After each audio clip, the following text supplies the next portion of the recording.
Jodhpur gangrape आरोपियों से घटना की पूछताछ जारी। पुलिस ने मौका तस्दीक करवाई। घटना की जानकारी जुटा रही पुलिस। आप देख रहे हैं आक्रमण न्यूज 24 भारत।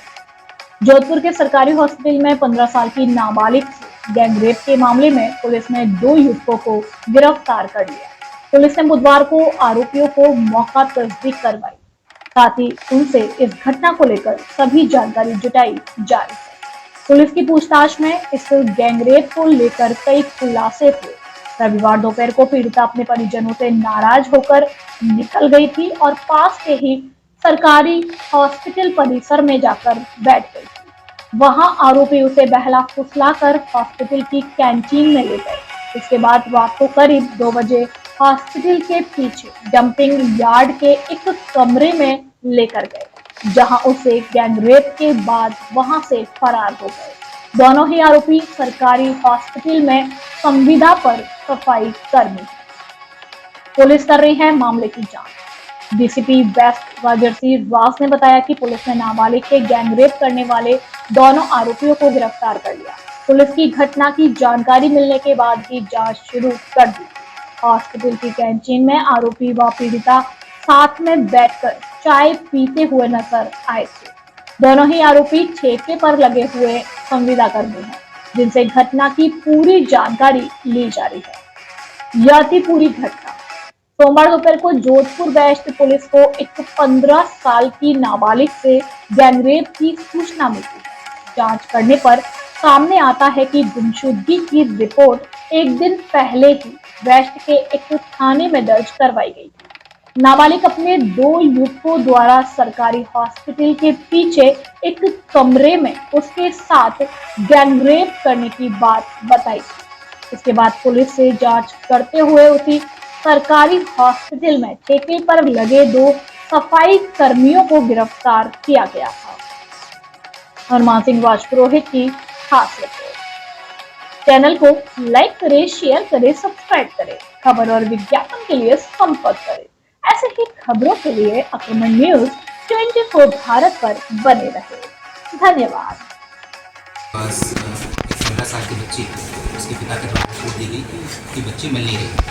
उस सूचना के आधार पर सूरसागर थाना में हमने 137 भारतीय न्याय संहिता के अंदर प्रकरण दर्ज कर लिया। कल दिन में हमारे पास ये सूचना है कि वो बच्ची जो है वो एमडी हॉस्पिटल में एक जगह बैठी हुई है। उस सूचना के आधार पर हमने बच्ची की दस्तिया भी की। शुरू में तो बच्ची ने कुछ नहीं बताया। कुछ घंटे के बाद जब उसका स्टेटमेंट हमने दिया तो उसने बताया कि उसके साथ 2 व्यक्तियों ने गलत काम किया है। उसका नाम उसे नहीं पता था, और हमने वहाँ की CCTV फुटेज देखकर अपने सूचना के आधार पर 2 संदिग्धों को हमने डिटेन किया। इसमें ध्यान देने वाली बात यह है कि ये जो 2 व्यक्ति हैं ये एमडी हॉस्पिटल में संविदा कर्मी के तौर पर काम कर रहे थे, सफाई कर्मचारी थे। ये हॉस्पिटल के स्टाफ हैं। और दूसरी बात, बच्ची जो है वो अपनी मर्ज़ी से अपने माता पिता से नाराज़ होकर घर से निकली थी परसों, और अपनी मर्ज़ी से वो वहाँ पर हॉस्पिटल में बैठी हुई थी।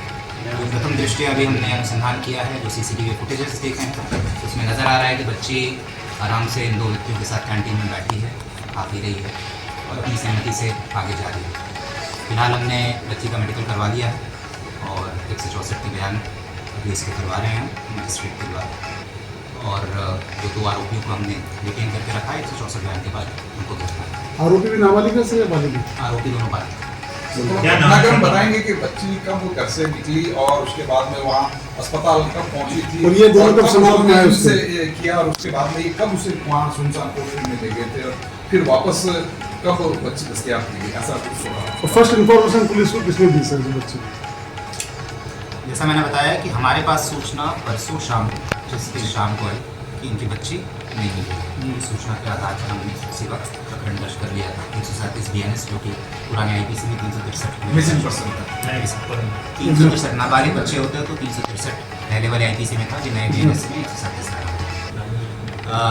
बच्ची जो घटनाक्रम बता रही है वो परसों रात की बता रही है। हमारे पास कल दिन में सूचना आई वहाँ पर, क्योंकि बच्ची कहीं बैठी हुई थी तो वहाँ पर कोई आने जाने वाला जो व्यक्ति था उसने पूछताछ की तो उसे पता चला कि अपने घर से निकली हुई है। तो उसके द्वारा हमें कॉल किया गया और उस कॉल के आधार पर वहाँ पर सूरसागर थाने की टीम पहुँची और हमें पता चला कि ये वही बच्ची है जिसके संदर्भ में प्रकरण दर्ज हो। तो कल दिन में हम करीब 2-3 बजे के आसपास बच्ची को हमने दस्तयाबी वहाँ से कर थाने ले आए थे। उनके माँ बाप को फिर सूचित किया, माँ बाप को बुलाया। जैसा मैंने बताया कि शुरू में उसने कुछ नहीं बताया, शुरू में उसने कुछ नहीं बोला कि उसके साथ कुछ हुआ है नहीं हुआ। कुछ घंटों के बाद कल शाम को उसने ये स्टेटमेंट दिया कि 2 व्यक्तियों ने उसके साथ गलत काम किया है। और एक बार मैं फिर से रिपीट कर दूँ कि ये बच्ची जो है अपनी मर्ज़ी से वहाँ पर गई थी। जो CCTV फुटेज हमने देखे हैं वो बिल्कुल नज़र आ रहा है क्लियरली, कैंटीन में बैठी हुई है 2 व्यक्तियों के साथ, उनके साथ वो चाय नाश्ता कर रही है और वहाँ से अपनी सहमति से कैंटीन से इन 2 व्यक्तियों के साथ निकली। सर ये बच्चों के संपर्क में कब आई ये जानना चाह रहे हैं, इसके साथ बाकी थी क्या? अभी जो प्रथम दृष्टया हमने जो पूछताछ की है ये उनके संपर्क में परसों ही आई थी और पहले से अभी तक ऐसा नहीं आया कि पहले से कोई जान पहचान थी। उसी वक्त इनकी बातचीत शुरू हुई कि उन्होंने कैंटीन में चाय नाश्ता किया और उसके बाद फिर ये उसको लेके बिल्कुल तो गैंगरेप में हाँ, क्योंकि 2 व्यक्तियों का ये नाम ले रही है तो उस हिसाब से कहा। घर से निकलने के समय किसी बालिका किसी मित्र की भूमिका कुछ सामने आई, ऐसी भी बात अभी इस विषय में हम अनुसंधान कर रहे हैं। बाकी इस पूरे घटनाक्रम में CCTV फुटेज में तो कहीं नहीं आ रही, बट उसका कोई और मित्र था जिससे वो मिलने गई होगी नहीं गई होगी, उस विषय में बच्चे के पास कोई फोन वगैरह था क्या? अभी तक तो नहीं। 2 सर जो घर से निकली थी बच्ची उसके बाद जो शहर से गई शहर की रोड है, सब जगह CCTV है पुलिस की, क्या उन्हें डिटेन किया है, कितने लोगों से बीच में संपर्क में आई? वही मैं कह रहा हूँ कि अभी इस विषय में अनुसंधान चल रहा है। अभी तो प्रथम दृष्टया जो हमने हॉस्पिटल के CCTV फुटेजेस देखे, ठीक है, उसमें ये कैंटीन में इन 2 लड़कों के साथ नजर आ रही है। बाकी वो घर से निकली क्या रूट था, उन सब रूट पर CCTV फुटेज चेक किए जाएंगे। अगर किसी और की कोई भूमिका पाई जाती है तो विधि सम्मत कार्रवाई सुनिश्चित। सर अरेस्ट हो गए ना, डिटेन हो गए अभी एक बार 164 का बयान के बाद। आप नाम बता देते हैं? नहीं, नाम नहीं बता सकते क्योंकि शनाख्ती है। वापरदा का फोटो वीडियो डलवा लीजिए बिल्कुल।